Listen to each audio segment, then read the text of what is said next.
belajar bersama-sama firman Tuhan tentang menjadi orang Kristen yang melayani Kristus. Saudara, barangkali saya bertanya, apakah ada toh Pak orang Kristen yang tidak melayani Kristus? Bukankah sesuai dengan namanya, Kristen itu adalah pengikut Kristus? Maka menjadi orang Kristen pasti melayani Kristus. Sebentar Bapak Ibu Saudara, bisa jadi orang itu menjadi orang Kristen tetapi belum tentu melayani Kristus.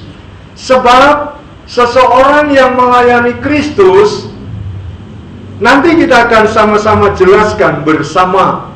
Dan seseorang yang menjadi Kristen tetapi kadang-kadang bukan melayani Kristus tetapi melayani diri sendiri. Banyak orang Kristen yang merasa sedang atau melayani Kristus atau telah melayani Kristus. Mereka berpikir bahwa dengan pergi ke gereja, dengan memberi persembahan secara rutin, terlibat dalam setiap acara ibadah, mereka merasa bahwa mereka telah melayani Kristus. Memang seharusnya demikian bagi setiap orang Kristen, yaitu pergi ke gereja dengan setia, memberi persembahan dengan sukacita, dan terlibat dalam setiap acara ibadah. Apa saja acara ibadah yang diselenggarakan di gereja, sudah seharusnya setiap orang Kristen terlibat di dalamnya. Tetapi semua itu belumlah cukup untuk disebut telah melayani Kristus. Apalagi jika kita melakukan hal-hal itu supaya kita mendapatkan pujian dari manusia. Sebab ketika kita melayani Kristus, kita sadar sesadar-sadarnya bahwa kita sedang memposisikan diri kita sebagai hamba dan Kristus sebagai Tuhan kita.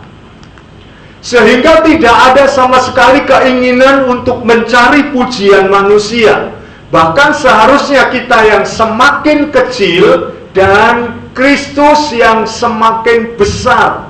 Kita yang semakin tidak kelihatan dan Kristus yang semakin populer. Seperti pujian di awal tadi, biarlah Kristus yang semakin besar dan kita yang semakin kecil. Jangan sebaliknya. Banyak orang Kristen yang berpikir bahwa mereka sedang melayani Kristus, tetapi sebenarnya mereka sedang melayani diri sendiri. Contoh, jika kita menjadi marah ketika tidak ada orang yang memuji pelayanan kita, itu berarti kita sedang melayani diri sendiri.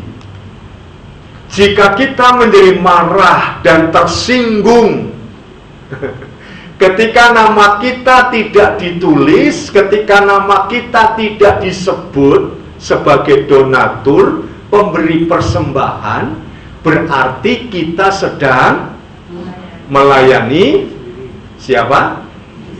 Diri sendiri. Jika kita melayani Kristus, maka semestinya kita siap untuk tidak populer. Jika kita melayani Kristus, maka semestinya kita siap untuk tidak banyak menuntut, tetapi tetap rendah hati. Melayani Kristus tidak hanya soal kegiatan di gereja, tetapi mencakup semua hal di dalam kehidupan kita, entah itu di rumah, entah itu di kantor, di sekolah, di sawah, di ladang, di pekerjaan, di lingkungan rumah. Kita harus menunjukkan bahwa kita sedang melayani Kristus. Kita harus menjadi orang Kristen yang melayani Kristus. Lalu pertanyaannya adalah, bagaimana caranya supaya saya dan saudara bisa menjadi orang Kristen yang melayani Kristus, bukan melayani diri sendiri? Kita bisa menjadi orang Kristen yang melayani Kristus dengan cara melakukan prinsip-prinsip seperti yang tertulis dalam 1 Petrus pasal 2 ayat 11 sampai ayatnya yang ke-17. Saya rindu membaca bersama-sama dengan Bapak Ibu saudara 1 Petrus pasal 2 ayat 11 sampai ayat 17. Mari kita baca bersama-sama. 1, 2, 3. Saudara-saudaraku yang kekasih, aku menasihati kamu supaya sebagai pendatang dan perantau, kamu menjauhkan diri dari keinginan-keinginan daging yang berjuang melawan keinginan jiwa. Milikilah cara hidup yang baik di tengah-tengah bangsa-bangsa bukan Yahudi, supaya apabila mereka memfitnah kamu sebagai orang durjana, mereka dapat melihatnya dari perbuatan-perbuatanmu yang baik dan memuliakan Allah pada hari Ia melawat mereka. Tunduklah karena Allah kepada semua lembaga manusia, baik kepada raja sebagai pemegang kekuasaan yang tertinggi, maupun kepada wali-wali yang diutusnya untuk menghukum orang-orang yang berbuat jahat dan menghormati orang-orang yang berbuat baik. Sebab inilah kehendak Allah, yaitu supaya dengan berbuat baik kamu membungkam kepicikan orang-orang yang bodoh. Hiduplah sebagai orang merdeka dan bukan seperti mereka yang menyalahgunakan kemerdekaan itu untuk menyelubungi kejahatan-kejahatan mereka, tetapi hiduplah sebagai hamba Allah. Hormatilah semua orang, kasihilah saudara-saudaramu, takutlah akan Allah, hormatilah raja. Semua berkata amin. Amin. Bapak Ibu Saudara, menjadi orang Kristen yang melayani Kristus, menjadi orang Kristen yang bukan melayani diri sendiri tetapi melayani Kristus. Tadi sudah saya sampaikan pertanyaannya, bagaimana caranya supaya saya dan saudara bisa menjadi orang-orang Kristen yang melayani Kristus? Kita bisa menjadi orang-orang Kristen yang melayani Kristus dengan cara melakukan prinsip-prinsip seperti yang tertulis dalam 1 Petrus pasal 2 ayat 11 sampai ayat yang ke-17. Prinsip yang pertama adalah memiliki cara hidup yang baik. Sama-sama baca. Memiliki cara hidup yang baik. Ayat 12 tadi firman Tuhan berkata, milikilah cara hidup yang baik di tengah-tengah bangsa-bangsa bukan Yahudi, supaya apabila mereka memfitnah kamu sebagai orang durjana, mereka dapat melihatnya dari perbuatan-perbuatanmu yang baik dan memuliakan Allah pada hari Ia melawat mereka. Pada ayat 11 ini, Bapak Ibu Saudara, Petrus mengingatkan kepada kita bahwa di dunia ini kita adalah pendatang dan perantau. Kita bukan penduduk asli dunia ini. Yang setuju katakan amin. Jadi saudara dan saya di dunia ini hanya pendatang, hanya perantau. Maka orang Jawa bilang, urepiku mau mampir ngombe. Karena hanya datang sebentar, lalu akan hilang lenyap, tak berbekas. Maka ayat 11, Petrus mengingatkan kita bahwa kita ini bukanlah penduduk asli dunia ini. Coba kita lihat ayat 11 tadi. Saudara-saudaraku yang kekasih, aku menasihati kamu supaya sebagai pendatang dan perantau, kamu menjauhkan diri dari keinginan-keinginan daging yang berjuang melawan jiwa. Saudaraku, kita ini pendatang dan perantau di dunia ini. Kita bukan penduduk asli dunia ini. Karena kita adalah penduduk asli kerajaan surga. Amin. Amin. Ayatnya aminnya nggak yakin. Amin. Ya, saudara, di dunia ini hanya sebentar sebagai pendatang dan perantau. Adakah pendatang atau perantau itu yang menetap selama-lamanya? Gak ada. Pendatang itu ya cuma tinggal sebentar, lalu akan pergi lagi. Kemana? Ke tempat asalnya. Nah, kita di dunia dikatakan firman Tuhan hanya sebagai pendatang dan perantau. Karena kita penduduk asli, kependudukan kita atau kewargaan kita adalah kewargaan kerajaan surga, bukan dari dunia ini. Namun meskipun kewargaan kita adalah surga, dan ditambah lagi di ayat 9 yang menyatakan bahwa kita ini adalah bangsa pilihan, bangsa yang kudus, imamat yang rajani. Kita tidak boleh sombong dan semena-mena. Coba ayat 9, pasal 2 ayat 9. Mari Alkitab saudara saya minta untuk membacanya bersama. 1 Petrus 2 ayat 9. Kita baca bersama-sama. 1, 2, 3. Tetapi kamulah bangsa yang terpilih, imamat yang rajani, bangsa yang kudus, umat kepunyaan Allah sendiri, supaya kamu memberitakan perbuatan-perbuatan yang besar dari Dia yang telah memanggil kamu keluar dari kegelapan kepada terangnya yang ajaib. Meskipun kita ini adalah bangsa pilihan, kembali ke slide. Meskipun kita ini adalah bangsa yang kudus, umat pilihan, imamat yang rajani, namun Tuhan ingin supaya dan saudara tidak menjadi orang-orang Kristen yang sombong. Kita tidak boleh kemudian karena status kita sebagai bangsa pilihan, imamat yang rajani, bangsa yang kudus, lalu kita semena-mena.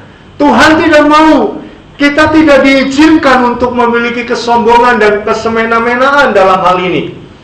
Meskipun kita adalah warga kerajaan surga dan bangsa pilihan, kita toh masih hidup di tengah-tengah masyarakat yang tidak percaya dan tidak mengenal Allah. Kita masih hidup di tengah-tengah masyarakat yang memiliki kecenderungan memfitnah kita sebagai orang durjana. Saudara, coba kita buka sedikit pikiran kita. Apa maksudnya?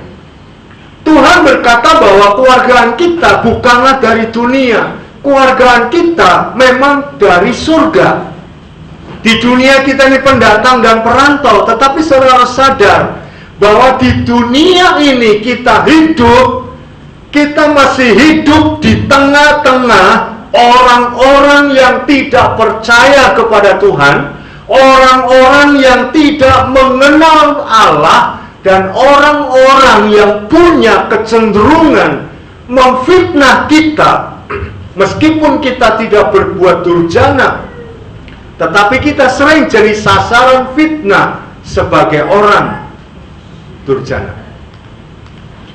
Dengan kondisi seperti ini, saudaraku, maka penting untuk kita memiliki cara hidup yang baik. Cara hidup yang baik biasa disebut dengan perbuatan-perbuatan baik. Orang percaya sering dan hampir selalu mendapatkan perlawanan dari orang-orang yang tidak percaya, dimusuhi, bahkan hendak dibinasakan. Ini harus kita sadar, ini harus kita tahu. Kita di dunia ini sudah berusaha sebagai orang-orang pendatang dan perantau menerapkan kehidupan yang baik, melakukan perbuatan-perbuatan yang baik, memiliki cara hidup yang baik. Tetapi bukan berarti kita akan bebas, bukan berarti kita akan lepas dari perlawanan orang-orang dunia ini, dari perlawanan orang-orang yang tidak percaya. Kita mesti harus bisa maklum bahwa kita ini pendatang. Maka ketika ada pendatang, penduduk asli sering tidak terima. Betul? Maaf, sampai hari ini saudara-saudara kita etnis Tionghoa mengalami hal seperti itu. Betul? Mereka di Indonesia memang warga negara Indonesia, tapi mereka sebagai pendatang. Kalau ada apa-apa, selalu yang disalahkan mesti orang Cina. Betul nggak? Ekonomi rusuh yang disalahkan, padahal yang melakukan siapa? Orang kita sendiri, para mafia sendiri yang melakukan. Tetapi yang jadi sasaran siapa? Selalu kok ada kerusuhan, mesti etnis Tionghoa jadi sasaran. Ada penganiayaan, mesti etnis ini yang jadi sasaran. Ada kebijakan apa, mesti etnis ini yang jadi sasaran. Karena mereka di Indonesia, meskipun sudah jadi warga negara Indonesia, tetap mereka disebut sebagai pendatang di negara Indonesia. Maka sebagai pendatang, sebagai perantau, kita orang Kristen juga mengalami hal yang sama seperti saudara-saudara kita yang etnis Tionghoa. Sering sekali orang-orang Kristen ini, walaupun sudah berusaha hidup baik, menjalankan kehidupan yang baik, tetapi selalu menjadi sasaran amukan warga asli penduduk dunia ini. Karena mereka tahu kita ini pendatang, dan ketika ada pendatang, maka penduduk asli biasanya tidak terima. Bisa menangkap ini? Saya? Nah, kekristenan juga mengalami hal yang sama, saudaraku. Di mana-mana kita selalu diperlakukan sangat-sangat tidak adil. Saya bersuara keras di mana-mana. Ketika terjadi penghentian ibadah, orang lagi ibadah, hak ibadah itu hak asasi manusia, katanya dilindungi undang-undang. Tetapi Indonesia, orang lagi ibadah, tiba-tiba dihentikan, dilarang, dan tidak boleh beribadah. Undang-undangnya di mana kalau seperti itu? Sebagai warga negara Indonesia kita merasa dianaktirikan, tetapi kita mesti harus bisa memaklumi karena ternyata orang-orang di sekitar kita adalah penduduk asli warga dunia, maka sangat tidak suka ketika ada pendatang, dan pendatangnya adalah orang-orang percaya. Saya dan saudara, karena kita adalah warga kerajaan surga, di dunia ini kita hanya pendatang dan perantau, maka kita mesti punya kesadaran, mesti harus siap untuk dimusuhi oleh tetangga kanan kirimu, dimusuhi oleh orang-orang sekitarmu, dimusuhi oleh mereka-mereka yang tidak mengenal Kristus, dimusuhi oleh mereka orang-orang yang tidak mengenal Allah. Meskipun kita sudah berusaha untuk terus hidup menerapkan kehidupan yang baik, memiliki cara hidup yang baik, karena itu yang diperintahkan Tuhan. Sekalipun kita ada di tengah-tengah masyarakat yang sangat tidak baik sama kita, di tengah-tengah masyarakat yang sangat tidak adil sama kita, Tuhan mau supaya kita tetap menerapkan cara hidup yang baik.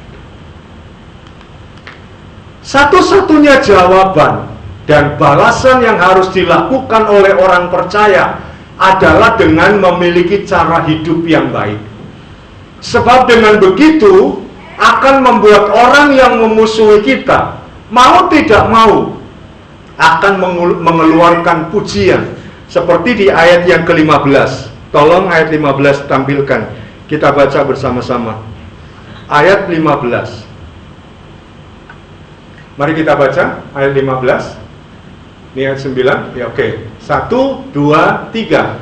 Sebab inilah kehendak Allah, yaitu supaya dengan berbuat baik kamu membungkam kepicikan orang-orang yang bodoh. Kembali ke slide. Ini yang dimulai Tuhan, supaya kita tetap memiliki kehidupan dan perbuatan cara hidup yang baik. Sebab dengan itu kita akan membungkam kepicikan orang-orang bodoh. Pujian terutamanya adalah ditujukan kepada Kristus. Artinya Kristuslah yang dipuji melalui cara hidup kita yang baik. Sebab inilah yang kita rindukan, yaitu Kristus dipuji dan dimuliakan. Dengan demikian, ketika cara hidup kita membuat Kristus dipuji dan dimuliakan, maka kita telah melayani. Saudara ingat kisah Stefanus dalam Kisah Rasul pasal 6 sampai pasal 7. Stefanus itu martir pertama, orang yang dibunuh karena mengikuti Yesus, bukan karena melakukan kejahatan.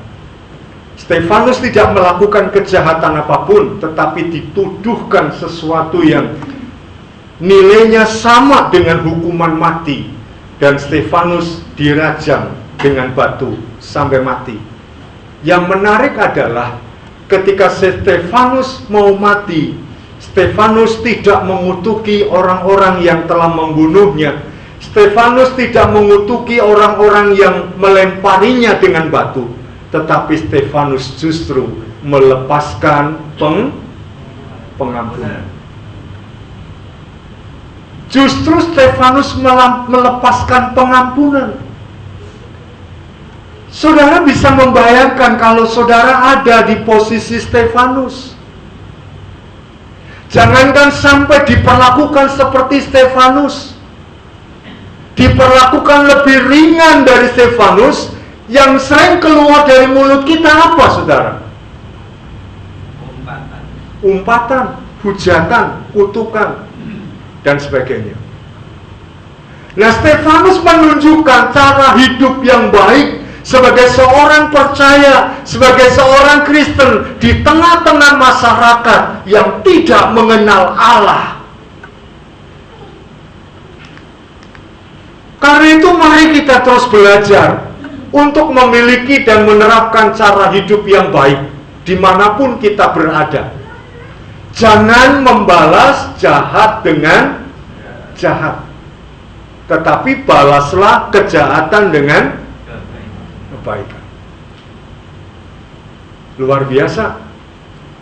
Kalau orang berbuat jahat, pantasnya mendapatkan apa, saudara? Imbalan perbuatan jahat.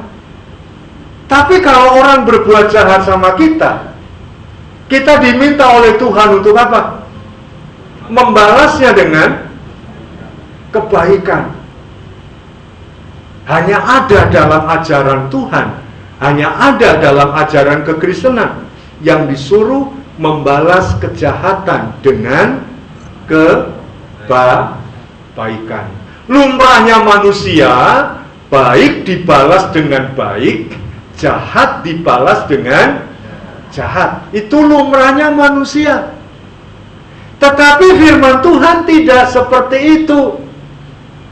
Di luar lumrahnya manusia, karena memerintahkan apa? Balaslah kejahatan dengan kebaikan. Kalau membalas jahat dengan jahat, kita sangat mudah bisa melakukannya. Anak kecil pun bisa melakukannya. Tapi kalau ada orang berbuat jahat kepada kita, tetapi kita membalasnya dengan kebaikan, itu kedewasaan iman orang Kristen terwujud di situ. Beda dengan orang-orang dunia pada umumnya. Tetaplah memberkati meskipun kita dicaci maki. Gampang apa susah ini, Bapak Ibu? Susah. Hah? Bayangkan kita disuruh tetap memberkati meskipun kita dicaci maki. Apa kuat, saudara? Dicaci maki tetapi tetap keluar berkat dari mulut saudara. Halo? Kuat nggak?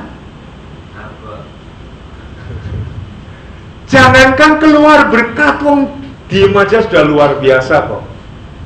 Ya, sakecap dibalas dengan sakecap. Tapi Tuhan mau kita memberkati meskipun kita dicaci maki. Itulah, saudaraku, keistimewaan kekristenan. Itulah keistimewaan orang-orang yang percaya Tuhan, tetap membalas, memberkati meskipun dicaci maki sebagai cara hidup yang baik di tengah-tengah masyarakat yang tidak baik ini.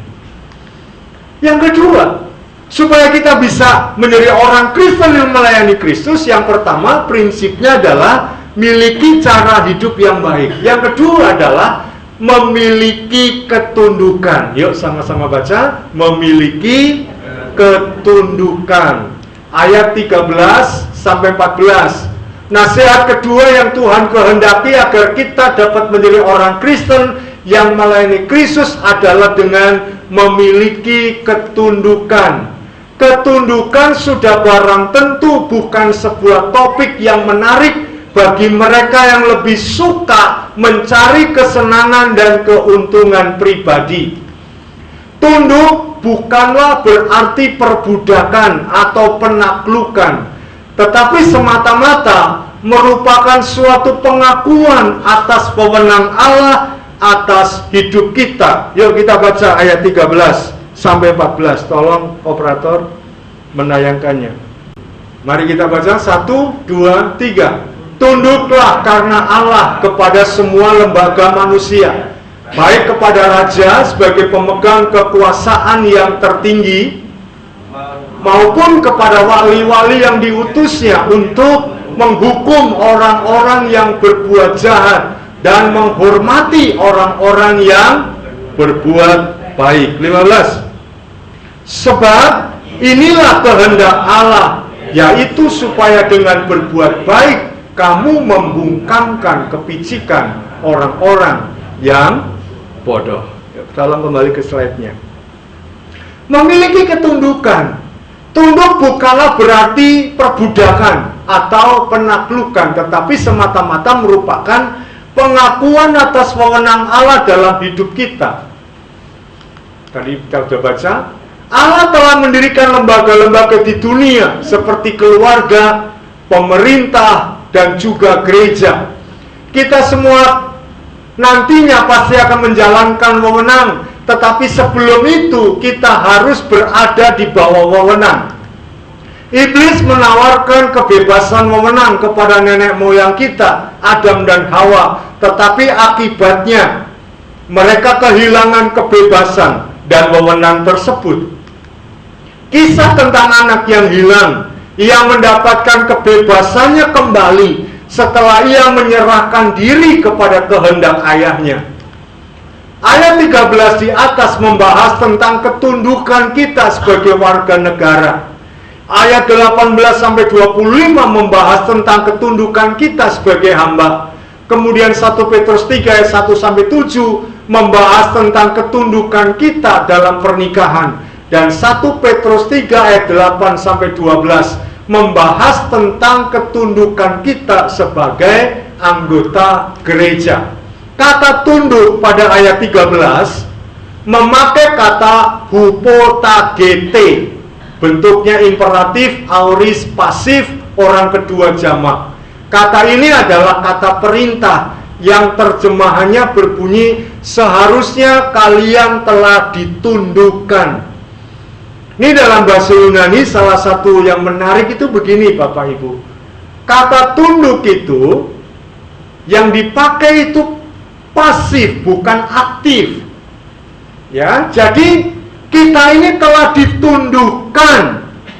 Kita ini sudah dibuat tunduk. Oleh siapa? Oleh karya Kristus di atas kayu salib. Dengan demikian setiap orang Kristen harus memiliki ketundukan tanpa harus dipaksa. Karena tadi memakai aorist pasif. Kita telah ditundukkan. Kita dalam posisi tunduk. Maka ketundukan kita harus tanpa paksaan. Tidak ada unsur pemaksaan sama sekali. Sehingga dengan ketundukan ini kita dapat melayani Sang Kristus. Kristus mati di atas kayu salib. Bukan hanya menebus dosa kita, tetapi juga menundukkan kita di bawah kakinya supaya kita bisa melayani Dia. Tanpa kita ditundukkan di bawah Kristus lebih dahulu, kita tidak akan mungkin bisa melayani Dia. kita tidak akan mungkin dapat melayani Sang Kristus, maka kita mesti harus ditundukkan di bawah kakinya dulu, supaya kita bisa melayani Kristus dengan rela hati, tanpa ada paksaan, tanpa ada tekanan, dan sebagainya. Saudara pasti suka sepak bola. Sehebat-hebatnya Messi, sehebat-hebatnya Cristiano Ronaldo, dia harus tetap tunduk kepada wasit. Nggak bisa dia mentang-mentang pemain dunia yang top, markotop, lalu seenaknya sendiri. Ketika dia main bola, dia mesti harus tunduk kepada wasit. Sama halnya dengan saya dan saudara. Karena itu mari kita memiliki ketundukan kepada semua lembaga manusia, terlebih kepada Allah. Meskipun sering tidak sesuai harapan, kita harus tetap tunduk, karena itu adalah perintah Allah. Terus terang saya prihatin Bapak Ibu, dengan adanya sengketa Pilpres beberapa hari ini yang dipertontonkan di semua TV, di YouTube dan sebagainya, di mana ada satu tokoh menurut saya sangat-sangat memalukan sebagai rohaniwan, menentang Jokowi habis-habisan. Karena dia berarti tidak memiliki ketundukan kepada pemerintah yang ada. Boleh tidak setuju dengan Pak Jokowi, boleh tidak setuju dengan kebijakan-kebijakan pemerintah, tapi jangan mempermalukan diri dengan cara seperti itu.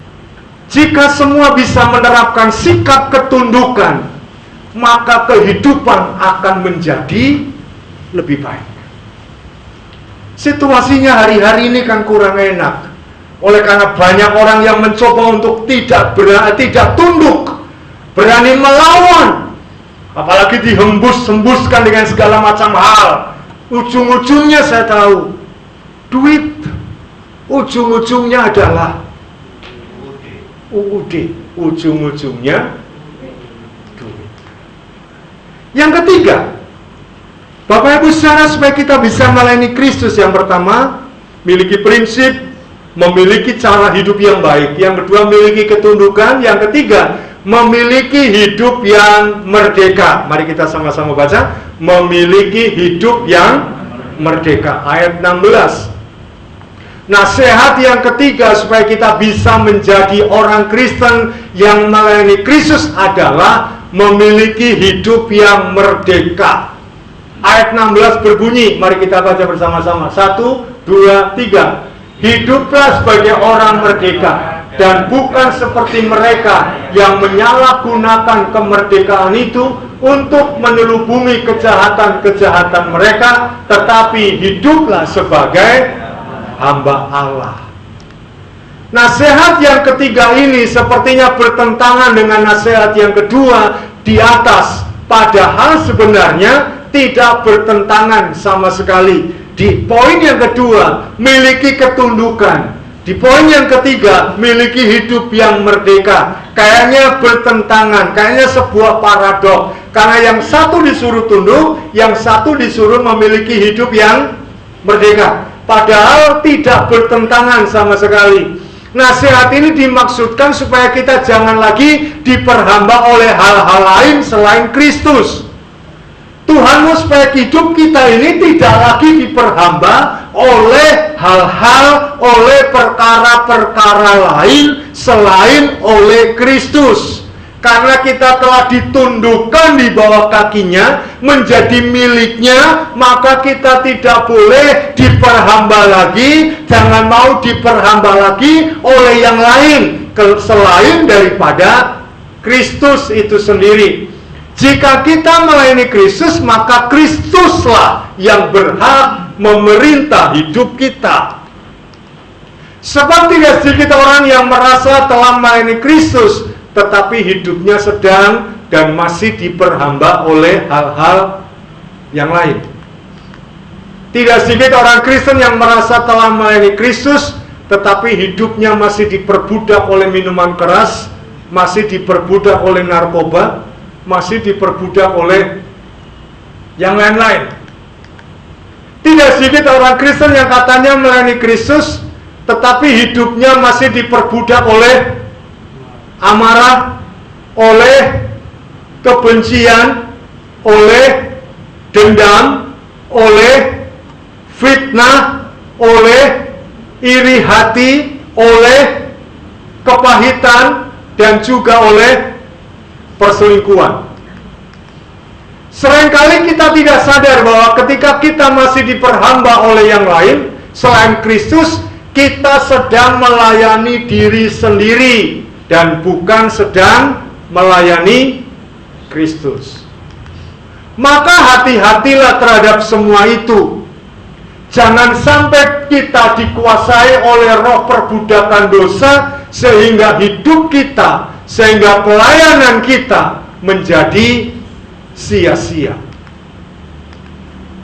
Nasihat Paulus kepada jemaat di Kolose dalam Kolose pasal 3 ayat 5 sampai 6 yang berbunyi demikian. Karena itu matikanlah dalam dirimu segala sesuatu yang duniawi. Apa saja itu? Yaitu percabulan, kenajisan, hawa nafsu, nafsu jahat, dan juga keserakahan yang sama dengan penyembahan berhala. Semua itu mendatangkan murka Allah atas orang-orang durhaka.